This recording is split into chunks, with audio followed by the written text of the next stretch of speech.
right from the Bible. We continue our study in the book of Matthew, beginning in chapter 24, verse 15. So in the time that we've been away from each other, we've cut through portions of Matthew chapter 24, and where we are at now today is picking up in verse 15. Matthew chapter 24, verse 15. We have seen Jesus' response to the question from the disciples, what's going to be the signs of the end of the age and your return? And he has been painting with relatively broad strokes at this point, up to this point, talking about the fact that false Christs will arise, you'll be hated by many, what's going to happen throughout history, earthquakes will increase, wars, rumors of wars, pestilence, famine, things of that nature. But those are very broad strokes. In verse 15 here, he is now going to start to become very specific. Now, just so that I don't find myself caught in the weeds and moving farther away from Matthew chapter 24, we are going to just touch briefly upon what he mentions here in verse 15 regarding the book of Daniel. Let me go ahead and begin reading. I'm going to have to read through a number of verses. We're going to come back and we are going to parse them out, beginning with verse 15 when we return. When you therefore shall see the abomination of desolation spoken of by Daniel the prophet, stand in the holy place. And this is significant. We'll see that as we come back to it. Whoso reads, let him understand. Then let them which be in Judea flee into the mountains. Let him which is on the housetop not come down to take anything out of his house. Neither let him which is in the field return back to take his clothes. And woe unto them that are with child, and to them that give suck in those days. But pray ye that your flight be not in winter, neither on the Sabbath day, for then shall be great tribulation, such as was not since the beginning of the world to this time, no, nor ever shall be. And except those days should be shortened, there should no flesh be saved. But for the elect's sake, those days shall be shortened. Okay, so that block of verses right there really is lending its attention to the time of the tribulation, and more specifically, what we would recognize as the second half of the tribulation and the rise of the one world leader, which Paul, and we will use 2 Thessalonians chapter 2 as a cross-reference, coming into the holiest of holies and presenting himself as he is the Messiah. He is going to do that in the middle of the tribulation. So let's go back now, Matthew chapter 24, verse 15, and it says, when you therefore shall see the abomination of desolation spoken of by Daniel the prophet stand in the holy place. And then at the very end, in parentheses, whoso reads, let him understand. The reason that is being introduced is because there are multiple desolations that happen to Jerusalem throughout history. And in the book of Daniel, he will speak of more than one desolation. So what is happening at the beginning of verse 15 when he says, when you therefore shall see the abomination of desolation, he is being very specific to one individual, to one experience that will happen, and not all of them. For that, let me go ahead and let's go back and turn to Daniel chapter 9. Daniel chapter 9. And Daniel in chapter 9, and we're going to just pick up in verse 24. Let me restate, we can find ourselves just buried in Daniel regarding end times prophecy and this situation. For the sake of the flow of Matthew, I'm going to touch upon it very briefly. So let's pick up now in verse 24 of Daniel chapter 9. 70 weeks are determined upon thy people and upon thy holy city to finish the transgression and to make an end of the sins and to make reconciliation for iniquity and to bring in everlasting righteousness and to seal up the vision and prophecy and to anoint the most holy. You are getting a very broad picture within that given verse. And one of the things that you may not have taken into consideration at this point in time is that at this place where Daniel is writing, Jerusalem and Israel is experiencing a desolation. They are experiencing a time where the Holy Spirit has departed now from the people of Israel and Judah, and that Israel is carted off to Assyria. And in Judah, though the city of Jerusalem has been all but completely destroyed, the walls are down, the gates are down, the temple has been destroyed. Remember where Daniel is at this point in time. He's in Babylon. And what is occurring is all of the deportation to those that Nebuchadnezzar had basically carted off to captivity, leaving very few behind. What we will find after this experience that Daniel is beginning to describe prophetically is that Ezra is writing about the fact that he's going to go back and he's going to do what? He's going to rebuild the temple after this experience, because Judah is in a desolate place. Then what's going to happen with Nehemiah? His letter opens up with the thought that he is in a state of despair because the walls and the gates of Jerusalem are down. So he's going to go back. So I want you to pay close attention to what Jesus is communicating to us at this point in time in Matthew. He's telling us to look back to Daniel to understand what is going to take place in the future. So even though Judah has gone through a period of desolation that Daniel is living through and that Ezra and Nehemiah will help to restore, that's not one of the desolations or the desolation that Jesus is talking about. Okay? There will be other desolations that will come, including that of performing sacrilege within the holiest of holies.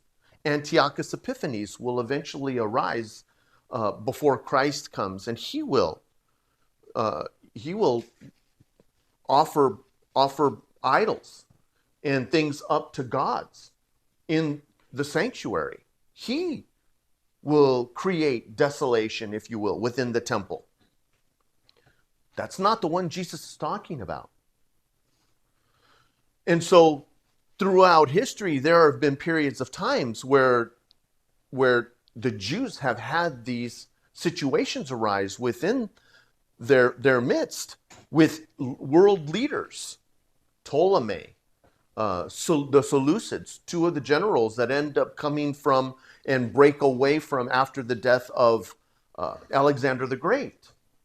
And they are going to go so far as to change the name of Israel to Palestine, which in many cases people think that is a direct association to the Philistines. Kind of gives you an idea of what exactly the nation of Israel has had to go through. So it's a desecration of these places, but these are all in the past. The other thing Jesus is doing while letting us know that Daniel is going to communicate to us things that are going to happen after Jesus ascends to heaven is that he's also stating that whatever Daniel is writing is what? It's accurate. It's accurate and it's correct. Did you know that Daniel's writings are so distinct and so precise that liberal theologians and those of a secular mindset say there is no way Daniel could have written the things that he wrote before they ever happened? What is Jesus saying now? Not only did Daniel write things before they ever happened, but Daniel still holds within the bounds of his writing information that is going to happen into the future beyond Jesus, is what he is saying. You need to, in other words, what Jesus is saying, you need to go back and you need to study Daniel to get an understanding of other stuff that's still coming down the pike. And you got to pay close attention, is what he's saying. So now let's continue on. In verse 24, once again, the primary focus is the 70 weeks are determined upon the people and upon the holy city to finish the transgression and to make an end of sins and to make reconciliation for iniquity and to bring in everlasting righteousness and to seal up the vision and the prophecy and to anoint the most holy. You see that? The vision and the prophecy will be sealed up. All of those things will come to pass. We are getting just a brief picture of the beginning of the 70 weeks all the way to the return of Christ and his glorification and reign upon the earth. Verse 25. Know therefore and understand that from the going forth of the commandment to restore and build Jerusalem unto the Messiah shall be 7 weeks and 62 weeks. The street shall be built again and the wall even in troublous times. So now what are we doing? We are getting a snapshot of a portion of history where Daniel is saying, you know what, the temple's going to be rebuilt, even in troublous times, the streets will be rebuilt, Jerusalem is going to be rebuilt.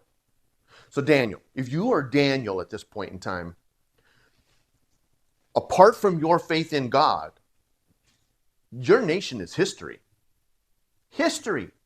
We're not just talking about the brief occupation of a group of people who have invaded and they will eventually just decide that they're not going to live there anymore.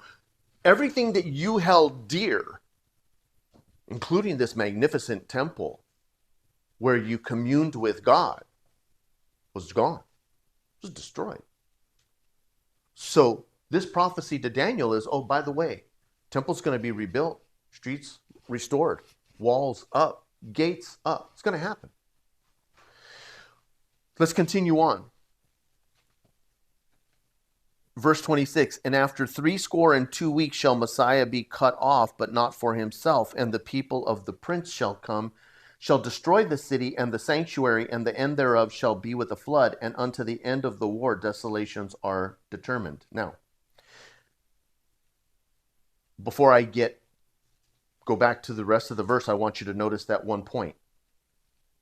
End of the war desolations are determined. Desolations.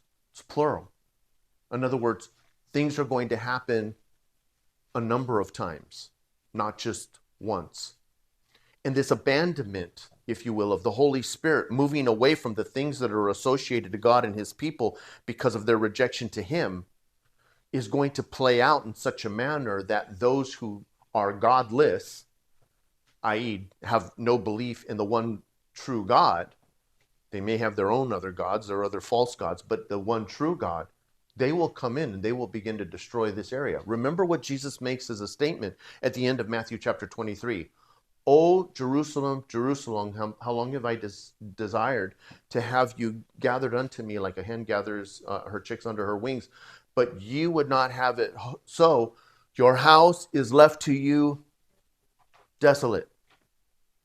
Your house is left to you desolate. So this idea of desolation, well, Nebuchadnezzar did a really good job of doing that, and God turning his back on his people. And now all of a sudden, Jesus is calling it out and saying, guess what? Because of your behavior, your rejection of me, your house is going to be left to you desolate. That is the spiritual aspect of it. But the physical aspect of it would take on a different form. The reason that we need to slow down here is because you are going to end up being confronted at some point in time, depending upon your own even eschatological views, a preterist.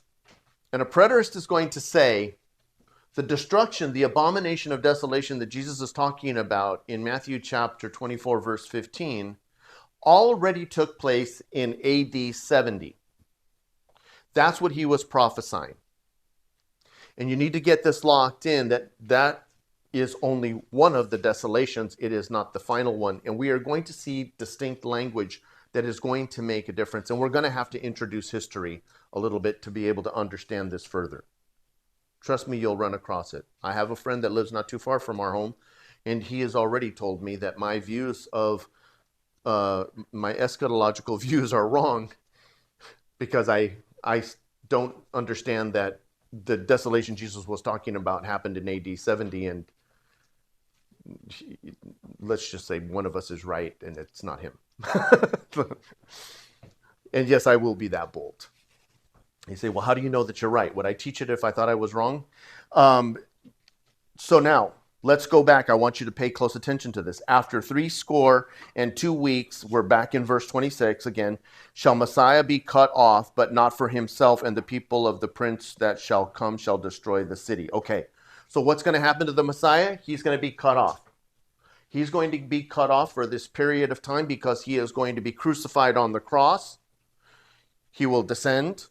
He will ascend. And we are going to have the church age. So what desolation is being discussed here? Take note, careful note of the pattern that follows here.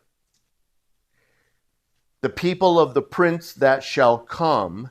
So there's going to be a large horde of people associated to the prince.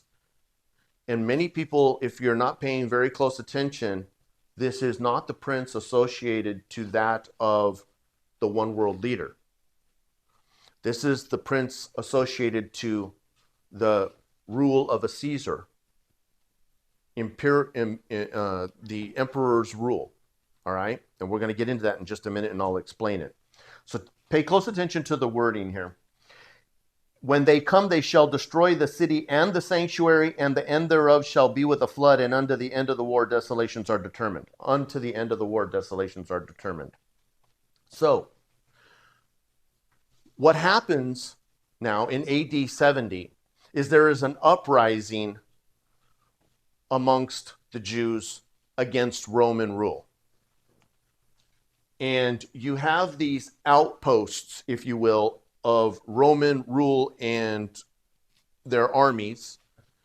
And in one particular point in time, this one leader ends up coming up against Jerusalem, and the Jews become so incensed that they go out and they actually slaughter the guy.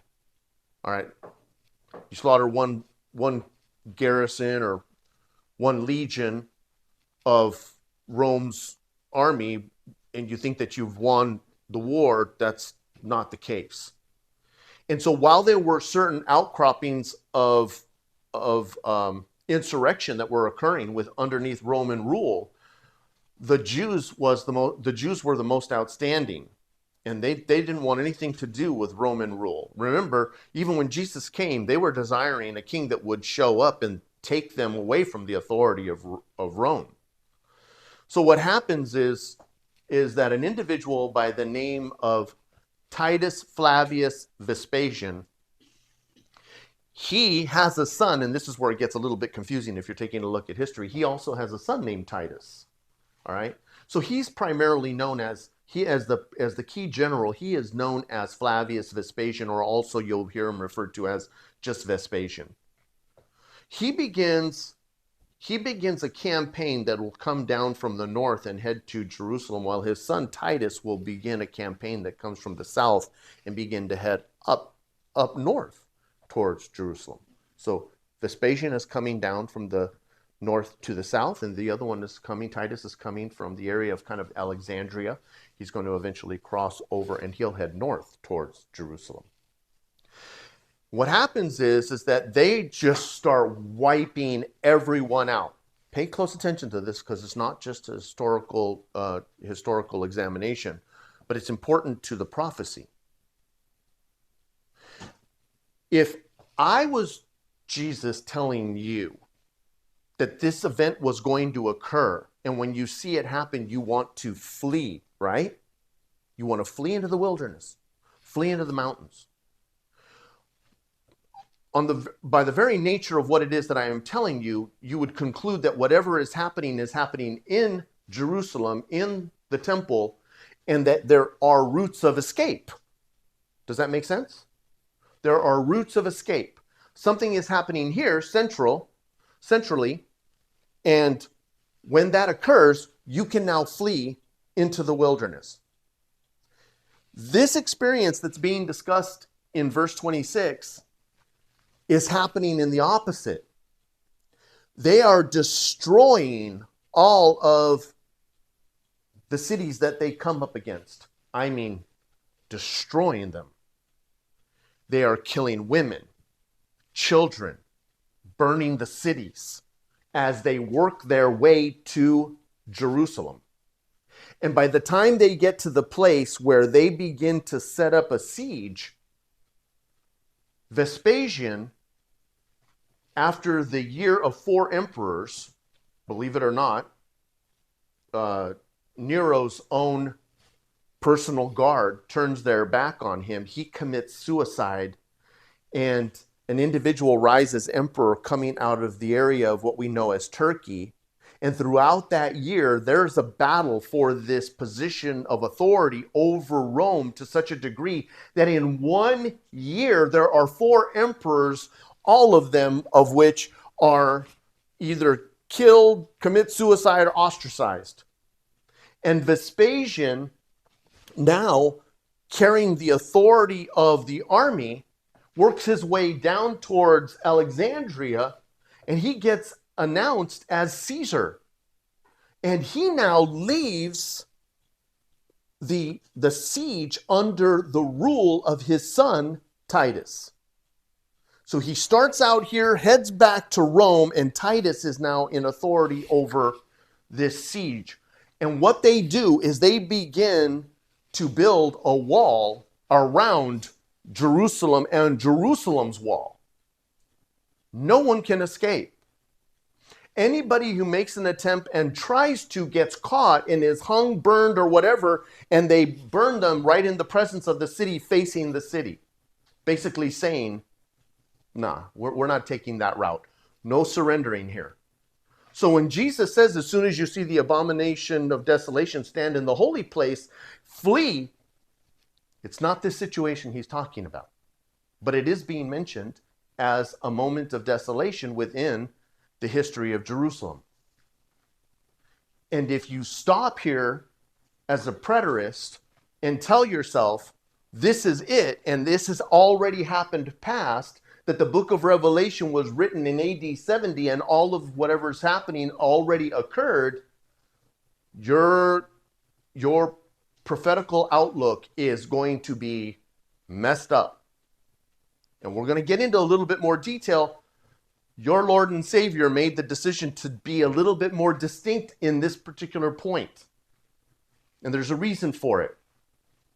Now, they're going to destroy the city. They're going to destroy the sanctuary. Destroy the city and the sanctuary. Now, this is important. Let me do a little bit of a quiz here. What is Jesus telling in Matthew chapter 24, verse 15? When you see the abomination of desolation, do what? What is he going to do? Stand where? In the holy place. Where's the holy place? In Jerusalem, more specifically, in the holiest of holies. It is the holy place. So it stands to reason that if the abomination of desolation is going to stand in the holy place, that the temple must be erect, that it must be undamaged, and that the holiest of holies is accessible to this individual so that he can stand there and become the abomination of desolation, right? Because Jesus is very specific. He must be able to stand in the holy place. And no historian will refute this. No secular historian will refute this either. At the time that Titus wages a siege, there are so many battles going back and forth where the Jews are going out and killing Roman soldiers that they just become more and more and more incensed. This is not something that happens over a short period of time. They laid a siege, 2 days later, they go in, they destroy the place. It wasn't like that. It was months overall primarily when you get down to it, 3 to 4 weeks, and then a lot of death happening and a lot of carnage happening on both sides. So what do you think is happening to war-hardened Roman soldiers' mindsets? They're becoming angrier, hating their enemy more, getting more upset at what's taking place. And what ends up happening is that as they come in and they start taking over Jerusalem through tearing down the walls and through attacks and through all sorts of battles that are occurring that I won't get into the details of, they become very, very close to the temple where many of the Jewish warriors have now come back to. They've now returned into to defend the temple. And what occurs is in the course of all of this, and they're starting to just burn and destroy as they move. This is one thing that no historian really knows specifically. They don't know how it occurred. Some believe that there's a possibility that a Roman soldier took a stick that was on fire and flung it through a window of the temple and it started on fire. Some believe that there was a building that was very close to the temple and they started that building on fire and the intense heat resulted in the temple burning. What's important to note is that it fulfills a prophecy that Jesus gives, once again, where he says, you see all of these buildings? Not one stone will be left upon another. That fire results in the melting of the gold that goes between the stones, and in an attempt to gather all of these precious jewels and gold and metals, they take the temple down stone by stone so that they can retrieve all of this metal. Here's what's important.